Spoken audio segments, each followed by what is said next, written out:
Hey y'all, it's Miss Johnson. I'm sorry this video is late. I just keep forgetting about it straight up. So to that end, and because the quarter ends tomorrow, instead of doing questions that are like the homework, I'm just going to go ahead and do the homework with you. Feel free to pause this video, text me questions, but to be honest, this is the assignment. Let's get it. To start off, let's remember what integrals do, what they can represent. There's two main things that we think of when we think of integrals. First off, it's the area under a curve. The curve is like f of x from x equals a to x equals b. That's this thing, right? So we think of it as area, and that's the one we've talked about the most. But the other thing we can think of it is a continuous summation. Summation of f of x from a to b, right?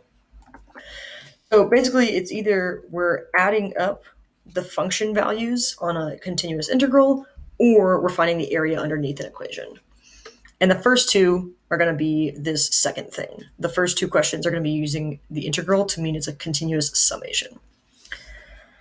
All right, so if b of x is a function that represents how many meals are distributed at a pop-up restaurant at hour x, so x is in hours, and y or b is in meals, what does the following expression represent?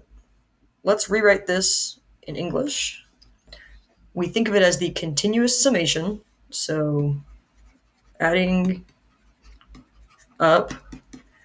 What are we adding up? We're adding up b of x, which is the number of meals given away from hour 0 to 4. So this is how many meals a restaurant has distributed in the first 4 hours of opening. And then if our expression is 250 minus something, 250 is probably what we started with.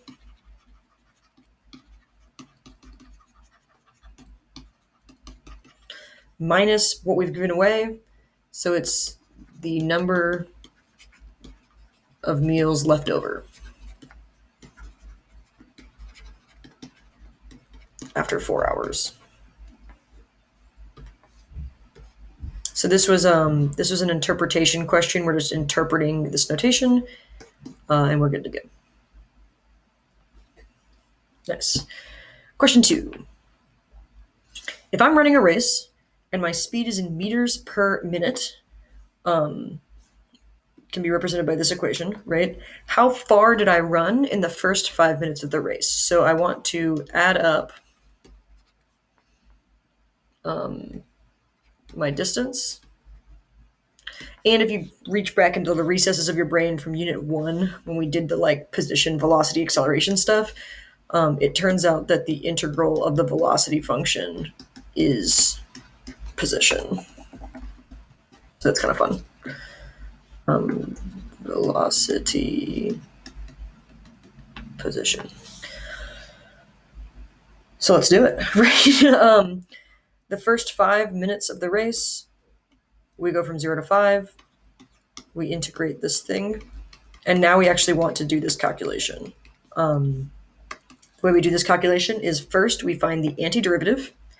So the antiderivative of sine is, this is the one where we have to rewrite it. We want to rewrite this as 5 times sine of 4x times 4 plus 80. And the reason I say that, we could have done u sub here. Could have done u sub. Or we could just say, this is a function inside of another function. The 4x is inside of sine of x, right?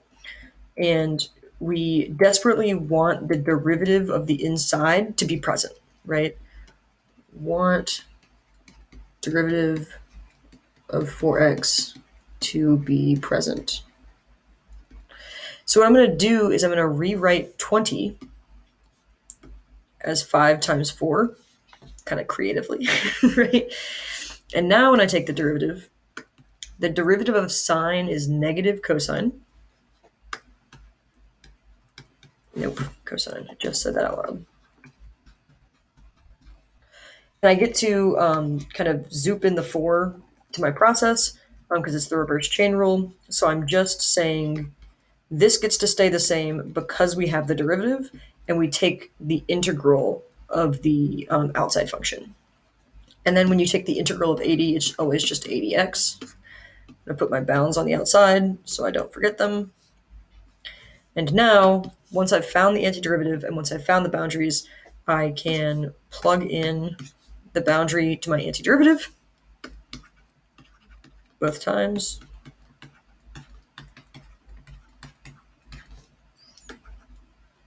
To find my actual value.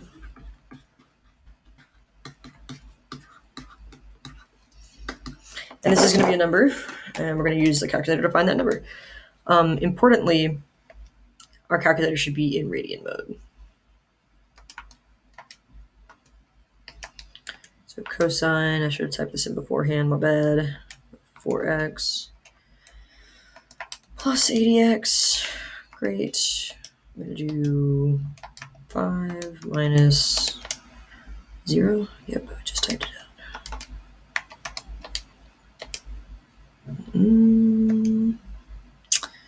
Negative 5 times the cosine of 4x. Oh.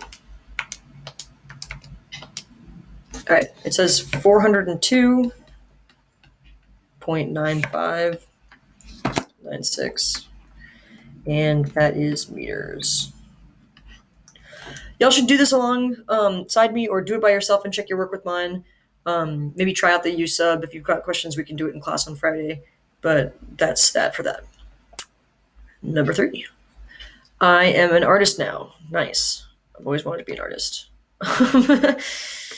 And I painted this picture. It's quite good. It'll sell for millions. Feel free to delete this if you're printing it out. Fine. All of that's useless information, to be quite frank.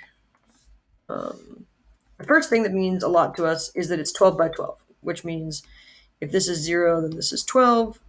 And if this is 0, then this is 12. Yes. The black line can be modeled by the following equation, where x and y are both in inches. Inches and inches. What is the area of the pink region? So area of pink. The area of the pink region is the area underneath the curve from x equals 0 to x equals 12. So we are just going to go ahead and write the area as an integral. We're going to forget about this art stuff, and then we're only going to focus on the computation, and then we're going to bring it back afterwards. So the computation is the same as before. We find the antiderivative. This is not magic. This is looking straight at your antiderivative notes. If you don't have those notes, go ahead and find them in the video notes folder of the class and make your own copy. And now, once we have the antiderivative, we plug in 12 and subtract plugging in 0. So this is 3.8 times 1.1 to the power of 12 divided by the natural log of 1.1 is what it should actually say. Precious 1.1. And then this should be 3.8 times 1.1 to the power of 0 over natural log of 1.1 again. So we are going to type that into the calculator. 3.8 times 1.1 to the power of x divided by natural log of 1.1. 12 minus 0. And we get that it is 85.26. 85.26 what? Inches squared. Nice. I'm going to do the challenge. I like a challenge, especially a math challenge. The area of the green is the total area minus the pink area. Because it's 12 by 12, it's going to be 144 minus 85.26, which means it's going to be 58.74. You might say, Miss Johnson, the green looks a lot bigger than the pink. And I'll say, I'm not actually an artist. That was a little joke. Hopefully this helps. Please let me know if you need anything else. If you are feeling overwhelmed by the quarter ending on Thursday, message me. I will have you meet me in office hours tomorrow. To be honest, I'm going to be super lenient about that because I was sick last week, and this week has been a surprise training week. So don't be stressed, even if you feel like you have reason to be stressed. Just come talk to me during office hours, and we will figure something out. All right, y'all. Bye.